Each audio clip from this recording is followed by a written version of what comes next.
জয় শ্রীকৃষ্ণ বন্ধুরা, যদি তোমরা জীবনের সত্যিকারের শান্তি, সাফল্য আর সমাধান খুঁজে থাকো, তবে আজকের এই ভিডিওটি তোমাদের জন্য। শ্রীমদ্ ভগবদ্গীতার 25টি অনন্য শিক্ষা তোমার চিন্তাকে বদলে দেবে, মনকে দৃঢ় করবে আর জীবনের প্রতিটি কঠিন পরিস্থিতিকে সহজ করে তুলবে। এটা কেবল জ্ঞান নয়, এ এক অমৃত, এক জীবন মন্ত্র। যে ভক্ত হৃদয়ের গভীরতা দিয়ে এই 25টি শিক্ষা মনোযোগ সহকারে শুনবে ও বুঝবে, তার জীবনে অবশ্যই পরিবর্তন আসবে। সমস্ত দুঃখ বিলীন হবে, পথের বাধা সরে যাবে আর মন পাবে সত্যিকারের শান্তি। আর যদি তোমরা প্রতিদিন রাতে ঘুমানোর আগে ও সকালে ঘুম থেকে উঠে এই শিক্ষাগুলো মন দিয়ে শোনো, তবে তোমাদের জীবন একদিন সম্পূর্ণ বদলে যাবে। কারণ গীতার প্রতিটি কথা তোমার আত্মাকে স্পর্শ করবে, তোমার চিন্তাকে পরিষ্কার করবে আর তোমাকে আরও শক্তিশালী ও স্থির মানুষ করে তুলবে। তাই ভিডিওটি একদম শেষ পর্যন্ত দেখো, কারণ আজই হতে পারে সেই মুহূর্ত যখন শ্রীমদ্ ভগবদ্গীতা তোমার জীবনের দিক পরিবর্তন করে দেবে। আর যদি তুমি সত্যিই ভগবানের বাণী শুনে নিজেকে বদলাতে চাও, তাহলে চলো শুরু করি আজকের এই পবিত্র যাত্রা। ভগবদ্গীতার প্রথম শিক্ষা। জীবনে যখনই কোনো কঠিন সময় আসে, তখন হাল ছেড়ো না, ধৈর্য ধরো। যাদের মনে সামান্য ধৈর্য থাকে, যারা কঠিন সময়েও নিজেকে ধরে রাখতে পারে, তারাই একদিন সমস্ত বাধা অতিক্রম করে সফল হয়। এক রাজা একদিন তার গুরুদেবের কাছে গিয়ে বললেন, গুরুদেব, আমার রাজ্যে এখন সমৃদ্ধি আছে, কিন্তু সময় তো নিশ্চিত নয়। যদি কখনো জীবনে খারাপ সময় আসে, তখন কি করব? আপনি কি এমন কোনো মন্ত্র দিতে পারেন যা আমাকে সেই দুঃসময়ে শক্তি দেবে? গুরু হাসলেন। একটি তাবিজে কিছু লিখে রাজার হাতে বেঁধে দিয়ে বললেন, রাজন, যখন জীবনে এমন সময় আসবে যখন তুমি ভাববে এর চেয়ে খারাপ আর কিছু হতে পারে না, তখন এই তাবিজ খুলে এর ভিতরের মন্ত্রটি পড়ে নিও। সেই মন্ত্র তোমাকে অপরিসীম শক্তি দেবে। সময় বয়ে গেল। একদিন সত্যিই অন্য এক রাজা তার রাজ্যে আক্রমণ করল। যুদ্ধ হেরে রাজা বাধ্য হলেন রাজ্য ছেড়ে পালাতে। হাতে মাত্র কয়েকজন সৈনিক। মন তখন ভারে ভরে গেছে, হতাশা, দুঃখ, ক্লান্তি। হঠাৎ তার মনে পড়ল গুরুদেবের দেওয়া তাবিজের কথা। তিনি ভাবলেন, গুরু বলেছিলেন সবচেয়ে খারাপ সময়ে তাবিজ খুলে দেখতে। এখন যদি এটা না হয়, তবে খারাপ সময় আর কবে হবে? রাজা তাবিজটি খুললেন। তাতে লেখা ছিল, এ সময়ও কেটে যাবে। এই কথাগুলি পড়ে রাজা যেন নতুন প্রাণ পেলেন। তার মনে আশার আলো জ্বলে উঠল। তিনি বুঝলেন এই দুঃসময় চিরকাল থাকবে না, একদিন নিশ্চয়ই সব পাল্টে যাবে। তিনি নিজের সাহস ফিরে পেলেন, সেনাদের আবার সংগঠিত করলেন, যুদ্ধক্ষেত্রে ফিরলেন এবং পুনরায় নিজের রাজ্য পুনরুদ্ধার করলেন। এই গল্প আমাদের শেখায়, জীবনের যতই খারাপ সময় আসুক না কেন, তা চিরকাল থাকে না। একদিন না একদিন তা অবশ্যই কেটে যায়। প্রতিটি কঠিন মুহূর্তেরই শেষ আছে। তাই কোনো পরিস্থিতিতেই মন ভেঙে ফেলো না, ধৈর্য রাখো, কারণ ধৈর্যই হলো সবচেয়ে বড় শক্তি, যা মানুষকে দুঃসময় থেকে মুক্তি দেয়। ভগবদ্গীতার দ্বিতীয় শিক্ষা। যখনই মনে হয় তুমি একা, তখন একটা সত্যকে মনে রাখবে, তুমি এই পৃথিবীতে একাই এসেছো আর একাই চলে যাবে। সত্যি বলতে, এখানে কেউ কারো নয়। এমনকি যারা আমাদের জন্ম দিয়েছেন, সেই মা বাবাও একদিন আমাদের ছেড়ে চলে যান। তাহলে অন্যদের থেকে কি প্রত্যাশা করবে? কেউ যদি তোমাকে একা ফেলে যায়, মনে রেখো, ভগবান কখনো তোমাকে একা ফেলে যান না। তিনি সর্বদা তোমার সঙ্গে আছেন। গীতায় শ্রীকৃষ্ণ অর্জুনকে বলেছিলেন, কেউ আমার প্রতি বিশ্বাস রাখুক বা না রাখুক, আমি কাউকে কখনো ত্যাগ করি না, কারণ সবাই আমার সন্তান। মানুষ আসলে ভগবানেরই অংশ, তাই আমরা সকলেই ঈশ্বরের সন্তান। তাই একা থাকার জন্য দুঃখ করো না, একা থাকার জন্য ভয় পেও না, বরং ভুল মানুষের সঙ্গে থাকার ভয় রাখো। একটা প্রবাদ আছে, কিছু না থাকার চেয়ে কিছু টাকা ভালো। কিন্তু আরেকটা সত্য প্রবাদ আছে, অর্থহীন কিছু থাকার চেয়ে কিছুই না থাকাই ভালো। অর্থাৎ মিথ্যা বা ভুল সম্পর্কের চেয়ে একা থাকা অনেক শ্রেয়। তাই এই গীতার শিক্ষা তাদের জন্য বিশেষভাবে প্রয়োজনীয়, যারা একা থাকার কারণে বিষণ্ণ হয়ে পড়ে। মনে রেখো, এই জগতে কেউ কারো নয়। তাই একা থাকাকে ভয় না পেয়ে বরং শান্ত মনে গ্রহণ করো। গীতার তৃতীয় শিক্ষা। কখনো কাউকে জীবনের অপরিহার্য প্রয়োজন করে তুলো না। যতদিন তুমি কারোর প্রয়োজনের উপর নির্ভরশীল থাকবে, ততদিন কেউ না কেউ তোমাকে কষ্ট দেবে, তোমার সুযোগ নেবে। যাকে তুমি প্রয়োজনীয় ভাবো, সে একসময় তোমার সেই দুর্বলতাকে ব্যবহার করবে। যেদিন তুমি কাউকে ছাড়া বাঁচতে পারবে না বলে মনে করবে, সেদিন থেকে তুমি তার দাস হয়ে যাবে। অন্যদের কথা বাদ দাও, এমনকি যেসব মানুষ নিজের কর্মচারীদের উপর নির্ভরশীল হয়ে পড়ে তারাও পরে তাদের সব কিছু সহ্য করতে বাধ্য হয়, কারণ তারা জানে ওদের ছাড়া তাদের কাজ হবে না। কিন্তু যেদিন ওরা বুঝে যায় যে তুমি নিজেই নিজের কাজ করতে পারো বা তোমার বিকল্প আছে, সেদিন তারা চুপ করে নিজেদের জায়গায় থাকে। একইভাবে তুমি যদি এমন কোনো চাকরিতে থাকো যেখানে বসের অন্যায় আচরণ সহ্য করছো কারণ তুমি তার উপর নির্ভরশীল, তবে সে তোমার প্রয়োজনকে নিজের সুবিধায় ব্যবহার করবে। এমনকি পরিবারেও যদি কারো উপর তুমি পুরোপুরি নির্ভরশীল হয়ে পড়ো, তবে সেও তোমার সেই প্রয়োজনকে সুযোগ হিসাবে নেবে। তাই জীবনে এমনভাবে বাঁচো যাতে তুমি কখনো কারো দয়ার উপর নির্ভর না করো, নিজের শক্তিতে নিজের সামর্থ্যে দৃঢ়ভাবে দাঁড়িয়ে থাকো। কারণ যতক্ষণ তুমি স্বাধীন ততক্ষণ কেউ তোমাকে শোষণ করতে পারবে না, তোমাকে নিয়ন্ত্রণ করতে পারবে না। মানুষ তখনই তোমার উপর কর্তৃত্ব স্থাপন করে যখন তুমি নিজেকে দুর্বল করে তাদের উপর নির্ভরশীল করে ফেলো। তারা তোমার উপর পুরোপুরি আধিপত্য বিস্তার করতে চায় এবং তোমাকে নিজের নিয়ন্ত্রণে রাখতে আনন্দ পায়। তুমি যতই ভালো করো, যতই তাদের খুশি করার চেষ্টা করো, তবুও তারা তোমাকে বসিয়ে রাখার পথ খোঁজে। যদি তোমার মধ্যে কোনো প্রতিভা থাকে তবে তারা সেই ডানাটা কেটে দিতে চায় যাতে তুমি কখনো নিজের মতো করে উঁচুতে উঠতে না পারো। তারা সর্বোচ্চ চেষ্টা করে যাতে তুমি জীবনে এগোতে না পারো, উন্নতি করতে না পারো। কারণ প্রয়োজন মানুষকে দুর্বল করে দেয়, আর সেই প্রয়োজনই মানুষকে দাসত্বের শৃঙ্খলে বেঁধে ফেলে। তাই নিজেকে এমনভাবে তৈরি করো যাতে তোমার জীবনে কাউকে প্রয়োজন না হয়। নিজের সামর্থ্যে বিশ্বাস রাখো, নিজের শক্তিকেই অবলম্বন করো। যতদিন তুমি নিজের উপর ভরসা রাখতে শিখবে ততদিন কেউই তোমাকে দমিয়ে রাখতে পারবে না। একবার ভেবে দেখো, যাদের প্রয়োজন তোমার কাছে তারাই তোমার জীবন নষ্ট করে দেয়, আর যাদের প্রয়োজন তুমি অনুভব করো তারাই সব কষ্টের উৎস হয়ে ওঠে। মানুষের প্রয়োজন কেবল কাজের জন্য নয়, সবচেয়ে বড় প্রয়োজন মানসিক নির্ভরতা। মনে হয় কেউ না থাকলে আমি সুখী হতে পারবো না, একাকিত্ব অসহনীয় মনে হয়।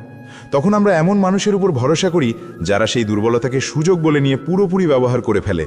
সামান্য সুখ পাওয়ার আশায় আমরা তাদের সঙ্গে সম্পর্ক তৈরি করি, কিন্তু শেষে তারাই আমাদের রক্ত অশ্রু ঝরিয়ে জীবনকে নরকে পরিণত করে দেয়। একটা কথা সবসময় মনে রেখো, মা বাবা ছাড়া পৃথিবীতে এমন একজনও নেই যে তোমার থেকে কোনো লাভ নেবার চেষ্টা করবে না। তাই নিজেকে কখনো কারো প্রয়োজন বানিও না, নিজেকে আত্মনির্ভর করে তোলাই সবচেয়ে বড় শক্তি। এবার আসে গীতার আরেকটি মহাশিক্ষায়। যখন কেউ তোমাকে প্রতারণা করে ঠকায় তখন তাকে দোষ দিয়ে সময় নষ্ট করো না, নিজেকে দুঃখে ডুবিও না। বরং বুঝে নাও, এই পৃথিবীর মানুষ তোমার ভাবনার মতো সরল নয়। এখানে সবাই মুখোশ পরে বেঁচে আছে, সবাই নিজেকে ভালো দেখানোর চেষ্টা করে, কিন্তু ভালো মানুষ হতে কেউ চেষ্টা করে না। তুমি কারো প্রতি সামান্য অন্যায় করলেই তাদের আসল রূপ চোখের সামনে প্রকাশ পেয়ে যায়। কিংবা যখন তোমার জীবনে সমস্যা আসে তখনই তুমি বুঝতে পারবে কার হৃদয় সত্যি আর কার মুখোশ। তাই কাউকে খুব দ্রুত বিশ্বাস করো না, কাউকে এতটা মূল্য দিও না যাতে পরে তার ব্যবহারের হৃদয় ভেঙে যায়। এই পৃথিবীর কেউই সত্যি কারণ নয়, কোনোদিন ছিল না। তাই হৃদয় দাও শুধু ভগবানকে। শ্রীকৃষ্ণ অর্জুনকে বলেছেন, হে পার্থ, তোমার মন, চিত্ত, প্রেম সবকিছুই যদি কেবল আমার প্রতি নিবেদন করো, তবে কেউ কোনোদিন তোমার হৃদয় ভাঙতে পারবে না, কেউ তোমাকে আঘাত দিতে পারবে না। কারণ তুমি যাকে সবচেয়ে বেশি ভালোবাসো তার কাছ থেকেই সবচেয়ে বড় কষ্ট আসে। এই পৃথিবীতে কারো অনুভূতির মূল্য নেই, মূল্য কেবল স্বার্থের। যতদিন স্বার্থ থাকে ততদিন সবাই ভালো, স্বার্থ শেষ হলে ভালোবাসার ভাষা বদলে যায়। তাই নতুন কাউকে জীবনে গ্রহণ করার আগে ভেবে চিনতে এগো। বাহ্যিক মিষ্টি আচরণে ভুলে যেও না, অনেক সময় তা তোমাকে ফাঁদে ফেলার কৌশল মাত্র। বুদ্ধি দিয়ে সিদ্ধান্ত নাও, পা দাও নিজের মস্তিষ্কের ওপর, অন্যের কথার ওপর নয়। আরেকটি গভীর শিক্ষা, অতীতকে ছেড়ে দিতে শেখো। অতীতের ব্যথা, অনুশোচনা আঁকড়ে ধরে রাখলে আজকের সুখ কখনোই আসবে না। জ্ঞানীরা বলেন, অতীত নিয়ে কান্নাকাটি করা বোকামি। যা হয়ে গেছে তা তোমার হাতে নেই, কিন্তু আজ এবং আগামীকাল তোমার হাতেই।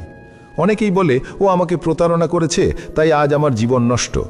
তারা অন্যদের অভিশাপ দিতে দিতে সারা জীবন কষ্ট পায়। কিন্তু তুমি যতক্ষণ অন্যকে দোষারোপ করে যাবে ততক্ষণ তুমি নিজেকে ভালো করতে পারবে না, এগোতে পারবে না। কারণ যা হয়ে গেছে তা বদলানো সম্ভব নয়, কিন্তু আজকে তুমি যা করবে তার উপরই নির্ভর করবে আগামীকাল। তাই চোখের জল মুছে সাহস করে মাথা তুলে দাঁড়াও। অতীতকে তোমার জীবনের শিক্ষক বানাও, বোঝা নয়। ভুলগুলো থেকে শিক্ষা নাও, কিন্তু সেই ভুলের শিকলে নিজেকে বেঁধে রেখো না। কারণ জীবন কখনো থেমে থাকে না, তাই তুমিও থেমো না, এগিয়ে চলো। যদি তুমি আগামী দিনের দুঃখ থেকে মুক্তি পেতে চাও তবে আগামীকাল নয়, আজকের দিনটাকেই বাঁচো। ভবিষ্যতে চিন্তায় ডুবে থাকা মানুষ কোনোদিনই সুখী হয় না। তুমি একজনও এমন কাউকে খুঁজে পাবে না যে শুধুমাত্র আগামীকালের স্বপ্নে বেঁচে থেকে আনন্দে আছে। প্রকৃত সুখী মানুষ সেই যে বর্তমানকে ভালোবেসে বাঁচতে জানে। ভবিষ্যতের ভয়, উদ্বেগ আর অনিশ্চয়তা মানুষকে কেবল কষ্টই দেয়। আগামী দিনের ভাবনা তোমার আজকের আনন্দ, তোমার হাসি, তোমার শান্তি সব কিছু কেড়ে নেয়। তাই যতটা সম্ভব অতীতকে ভুলে যাও, তার অভিজ্ঞতাকে শিক্ষা হিসেবে রাখো, আর বর্তমানের প্রতিটি মুহূর্তকে ভালোবেসে বাঁচো। কারণ জীবন ঠিক এই মুহূর্তে আছে, না অতীতে না ভবিষ্যতে। ভগবদ্গীতার ষষ্ঠ শিক্ষা বলে, তুমি ভালোবাসো কেবল সেই মানুষকে যে তোমার ভালোবাসার যোগ্য। যাদের কাছে তোমার ভালোবাসার কোনো মূল্য নেই, তাদের থেকে যত দূরে থাকবে তত ভালো থাকবে। আজকাল মানুষ বলে ভালোবাসাই জীবনের সবচেয়ে বড় কষ্টের কারণ মানুষ ভালোবাসার মতো এক পবিত্র বিষয়কেও নোংরা করে ফেলেছে। ভালোবাসাকে এখন অনেকে স্বার্থ আর প্রতারণার মাধ্যম বানিয়ে ফেলেছে। ভালোবাসে না তারাই সবচেয়ে বেশি কষ্ট দেয়। সম্পর্ক যেমনই হোক, যদি তুমি কাউকে অতিরিক্ত ভালোবাসো অথচ সে সেই ভালোবাসার যোগ্য না হয়, তাহলে তোমার প্রাপ্তি হবে শুধু বেদনা। আসলে ভালোবাসা কষ্ট দেয় না, কষ্ট দেয় ভুল মানুষকে ভালোবাসা। তাই ভালোবাসো কেবল তাকে যে তোমার ভালোবাসার মর্যাদা দিতে জানে। যদি কখনো মনে হয় তোমার ভালোবাসা যার প্রতি সে তোমার অনুভূতিকে সম্মান করছে না, তাহলে সেই জায়গা থেকে সরে যাও।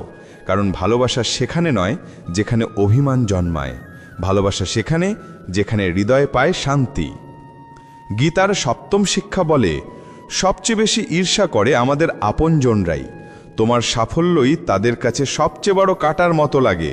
বাইরের মানুষ তোমার জীবনে কি ঘটছে তা নিয়ে মাথা ঘামায় না, কিন্তু আত্মীয়রা সবসময় তোমার জীবনের প্রতিটি পদক্ষেপের নজর রাখে। বাইরে থেকে তারা বলে, আগাও, সফল হও, সুখে থাকো। কিন্তু যখন তুমি তোমার সাফল্যের কথা তাদের জানাও, তখন তাদের মুখে হাসি থাকলেও হৃদয়ে জ্বালা জেগে ওঠে। অনেক সময় দেখা যায় দুনিয়া তোমাকে প্রশংসা করে, কিন্তু নিজের ঘরেই তুমি অবহেলিত। মহাভারতের যুদ্ধও ছিল না বাইরের লোকদের মধ্যে, ছিল নিজের রক্তের সঙ্গে। দুর্যোধন পাণ্ডবদের প্রতিটি সাফল্যে হিংসায় জ্বলত। তাদের সুখ, তাদের জয় কোনোদিনই সে সহ্য করতে পারেনি। প্রতিটি উপায়ে সে চেয়েছিল পাণ্ডবদের নিচে নামিয়ে দিতে, তাদের কষ্ট দিতে। আর এই ভাইয়ের ঈর্ষাই মহাভারতের যুদ্ধের মূল কারণ, যেখানে অসংখ্য প্রাণ বলি হয়েছিল। বাইরের লোকদের তোমার জীবন নিয়ে কিছু যায় আসে না, কিন্তু আত্মীয়রা যারা তোমার সবচেয়ে কাছের, তারাই অনেক সময় তোমার সুখ সবচেয়ে কম সহ্য করতে পারে। তারা মিষ্টি কথায় মুখ ঢেকে রাখে, কিন্তু ভিতরে ভিতরে তোমার সাফল্য তাদের কষ্ট দেয়। তাই কাউকে আপন ভাবার আগে একবার ভেবে নাও, সে সত্যিই তোমার আপন না কেবল মুখোশের মতো আপন সেজে আছে। গীতার অষ্টম শিক্ষা হল, এই যুগে অতিরিক্ত ভালো হওয়া বিপদের। কারণ অতিরিক্ত ভালো মানুষকে এই পৃথিবী ব্যবহার করে শেষ করে দেয়। পাণ্ডবদের জীবনই তার প্রমাণ। তারা সর্বদা ধর্মের পথে চলেছিল, অন্যায়ও করেনি, তবুও তারা রাজ্য হারিয়েছিল। এমনকি তাদের স্ত্রী দ্রৌপদীর মর্যাদাও লুণ্ঠিত হতে বসেছিল। শেষে তাদের ভিক্ষা করে বাঁচতে হয়েছিল। কেন এমন হলো? কারণ তারা ছিল অতিরিক্ত সৎ, অতিরিক্ত ভালো। আর আজকের পৃথিবী আরও কঠিন। এখন ভালো মানুষকে সম্মান দেওয়া তো দূরের কথা, বরং তাদের সুযোগ নিয়ে ব্যবহার করা হয়। তুমি যদি সবার সঙ্গে ভালো ব্যবহার করো, একদিন বুঝবে যত ভালো হও ততই মানুষ তোমার ওপর চড়াও হবে। তারা তোমার নম্রতাকে দুর্বলতা ভাবে, আর তোমার দয়াকে ব্যবহার করে নিজেদের লাভের জন্য। তুমি অন্যের সুখের জন্য যা করো, তারা সেটাকেই নিজেদের অধিকার মনে করে নেয়। তাই সুখে থাকতে হলে আজকের যুগে অতিরিক্ত ভালো হওয়া চলবে না। এর মানে খারাপ হওয়া নয়, এর মানে হলো তুমি তোমার বিবেকের কাছে ভালো হও, দুনিয়ার চোখে নয়। গীতার নবম শিক্ষা আমাদের শেখায়, যেখানে ভালোবাসা আর সম্মান নেই সেখানে কখনো যেও না। মহাভারতের যুদ্ধ শুরুর আগে শ্রীকৃষ্ণ পাণ্ডবদের পক্ষ নিয়ে শান্তির বার্তা নিয়ে হস্তিনাপুরে গিয়েছিলেন। তখন শকুনি দুর্যোধনকে বলেছিল, এই কৃষ্ণ খুব চতুর, যদি ও আমাদের পক্ষে আসে তবে বুঝে নিও পাণ্ডবদের শেষ। তাই দুর্যোধন কৃষ্ণকে খুশি করার চেষ্টা করল। বলল, হে কৃষ্ণ, আমার বাড়িতে এসো, আমার আতিথেয়তা গ্রহণ করো, আমার সঙ্গে আহার করো। তখন শ্রীকৃষ্ণ শান্তভাবে বললেন, হে দুর্যোধন, মানুষ কেবল দুটি অবস্থায় অন্যের বাড়িতে আহার করতে যায়, যদি সেখানে গভীর স্নেহ থাকে অথবা জীবনে কোনো সংকট আসে। আমার জীবনে কোনো সংকট নেই, আর তোমার আমার মধ্যে কোনো স্নেহও নেই। তাই তোমার বাড়িতে আমি কখনো আহার করব না, কারণ তুমি আমন্ত্রণ জানিয়েছ তোমার স্বার্থের জন্য, আর স্বার্থপর মানুষের বাড়িতে যাওয়া কখনো উচিত নয়। এই ঘটনাই আমাদের শেখায়, যেখানে ভালোবাসা ও সম্মান নেই সেখানে থাকা উচিত নয়। জীবন কাটাও কেবল সেখানে যেখানে তোমাকে ভালোবাসা হয়, যেখানে তোমাকে মূল্য দেওয়া হয়, যেখানে তোমার উপস্থিতি সম্মানের। গীতার দশম শিক্ষা বলে, কখনো ধন, পদ বা ক্ষমতার গর্ব করো না। দুর্যোধন ভেবেছিল আমার পাশে আছেন ভীষ্ম পিতামহ, দ্রোণাচার্য ও কর্ণ, তাই আমি সহজেই পাণ্ডবদের পরাজিত করব। কিন্তু সেই অহংকারই একদিন তার পতনের কারণ হয়েছিল। অহংকারী মানুষকে অন্ধ করে দেয়, আর যে অন্ধ হয়ে যায় সে নিজের ধ্বংসকে নিজেই ডেকে আনে। অহংকারী একদিন ধ্বংস ডেকে আনে।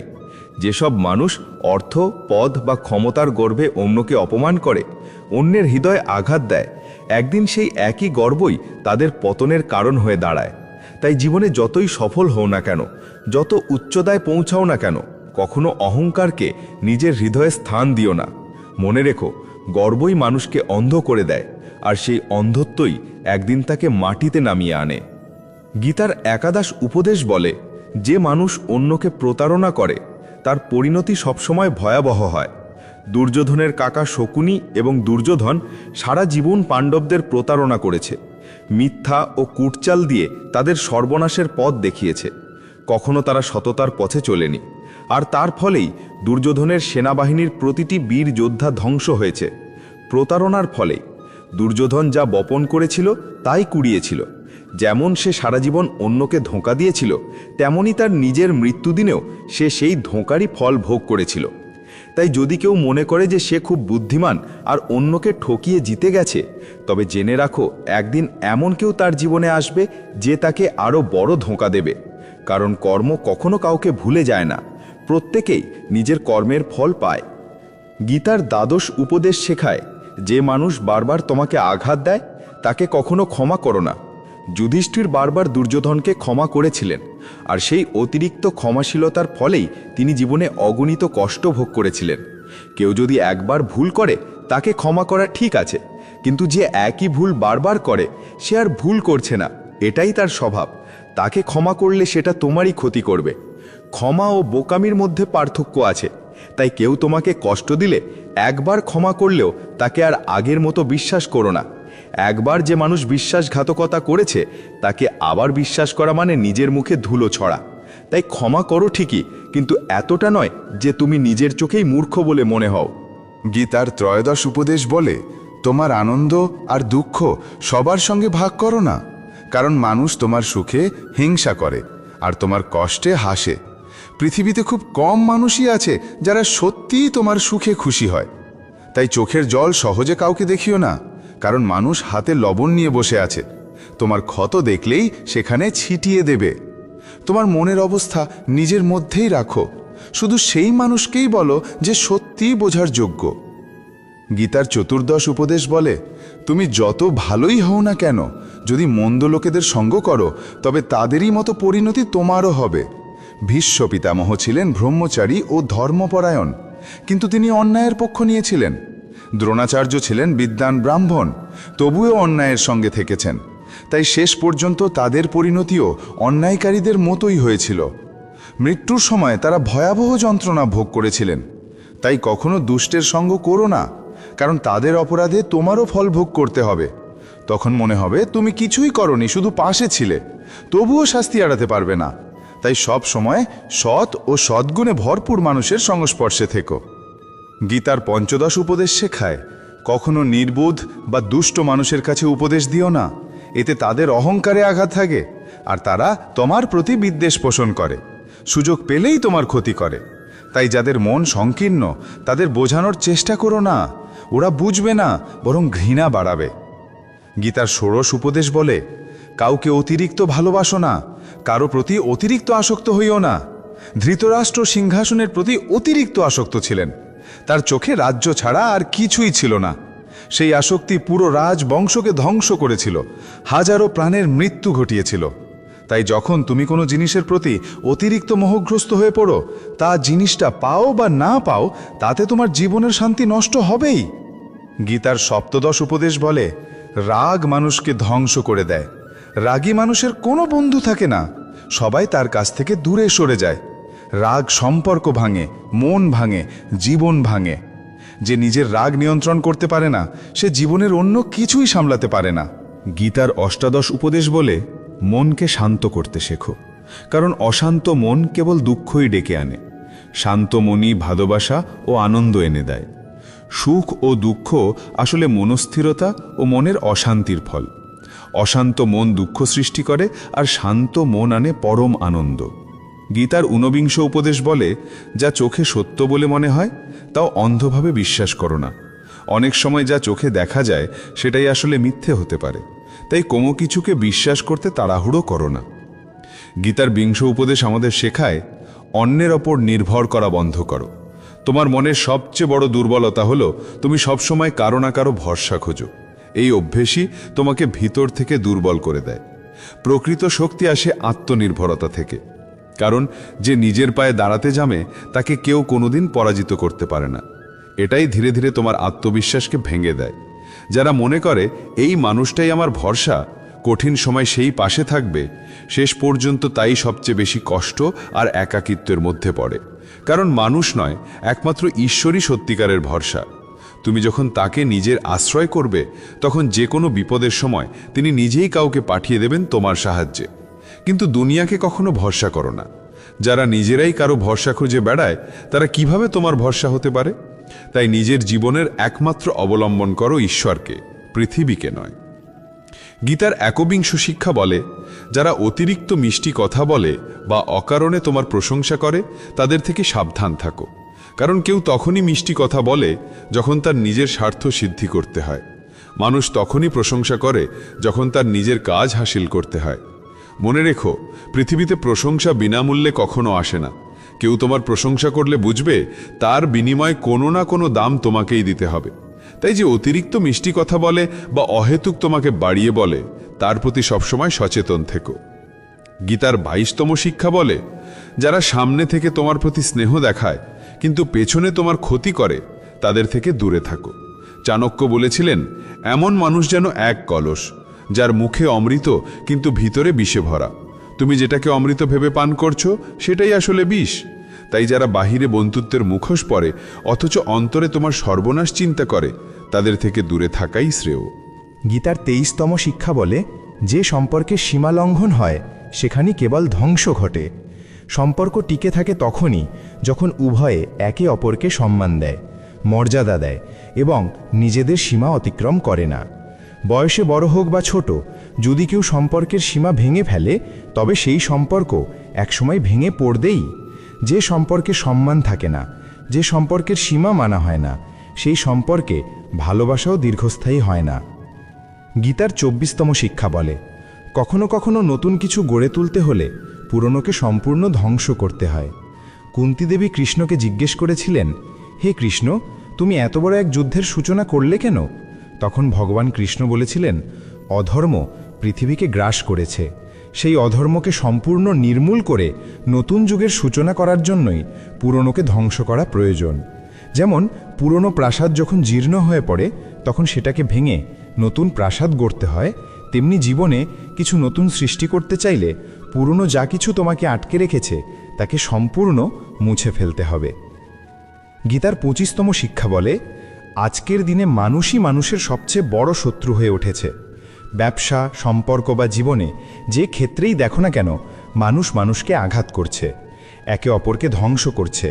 প্রতিযোগিতা এত বেড়েছে যে মানুষ অন্যের সাফল্য সহ্য করতে পারে না। চুরি, প্রতারণা, অপরাধ সব কিছুই দিনে দিনে বাড়ছে। শাস্ত্রে কলিযুগের যে লক্ষণ লেখা আছে যে একদিন মানুষ মানুষকেই খেয়ে ফেলবে, সেই সময় এখন এসে গেছে। মানুষ এখন একে অপরের ব্যবসা খাচ্ছে, চাকরি খাচ্ছে, সুখ খাচ্ছে। কেউ সুখী থাকলে তাকে কষ্ট দেওয়া, আর যে দুঃখে আছে তাকে আরও দুঃখী করা, এটাই আজকের বাস্তবতা।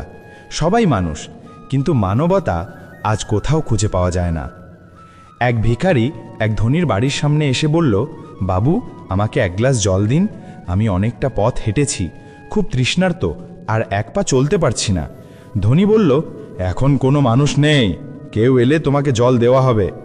কিছুক্ষণ পরে ভিখারি বলল, আমি এখনই চলে যাচ্ছি, আর পারছি না, দয়া করে এক গ্লাস জল দিন, আশেপাশে আর কোনো বাড়ি নেই। ধনী উত্তর দিল, আমি তো বলেছি মানুষ এলে জল পাবে। তখন ভিখারি চোখ তুলে বলল, আপনি নিজেই একটু মানুষের মতো হয়ে যান না কেন? এক মুহূর্তের জন্য হলেও মানুষ হয়ে যান। এটাই আজকের পৃথিবীর চিত্র। কেউ আর মানুষ হতে চায় না, সবাই শুধু নিজের স্বার্থে বাঁচছে, অন্যকে টেনে নিচে নামাতে ব্যস্ত। এই কারণেই কলিযুগকে স্বার্থপরতার যুগ বলা হয়েছে। মানুষ আজ সম্পর্ক রাখে, কিন্তু সেই সম্পর্কের পেছনে থাকে শুধু নিজের লাভের হিসেব।